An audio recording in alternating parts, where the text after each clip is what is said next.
ભરૂચ શહેર એ ડિવિઝન પોલીસે મારવાડી ટેકરા વિસ્તારમાંથી દારૂ ભરેલી રિક્ષા સાથે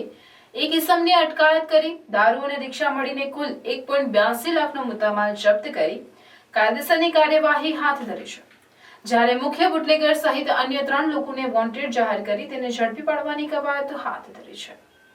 ભરૂચ જિલ્લા પોલીસ વડા મયુર ચાવડાએ જિલ્લામાં દારૂની ગેરકાયદેસર ચાલતી બદીઓ બંધ કરવા દરેક અધિકારીઓને આદેશ આપ્યા હતા, જે અનુસંધાને એ ડિવિઝન પોલીસ મથકના પીઆઈ વીયુ ગડરિયાએ તેમના વિસ્તારમાં ચાલતી ગેરકાયદેસર પ્રવૃત્તિઓ બંધ કરવા સર્વેલન્સ ટીમને સૂચનાઓ આપી હતી, જેથી ભરૂચ એ ડિવિઝન પોલીસ મથકના સ્ટાફે મારવાડી ટેકરા વિસ્તારમાંથી વિદેશી દારૂ ભરેલી રિક્ષા સાથે એક ઇસમને ઝડપી પાડ્યો હતો। પોલીસને માહિતી મળી હતી કે મારવાડી ટેકરા વિસ્તારમાં રહેતો હનીફ ઉર્ફે અન્નુ દિવાન એક ઓટો રિક્ષામાં વિદેશી દારૂનો જથ્થો મંગાવેલ છે, જેથી ટીમે તાત્કાલિક સ્થળ પર પહોંચી રિક્ષા ઝડપી પાડી હતી।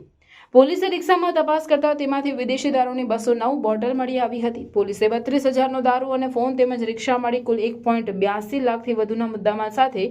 પૃથ્વી કોટન મિલની ચાલ ગણેશ મંદિર પાસે રહેતા શનિ પાટીલને અટકાયત કરી હતી,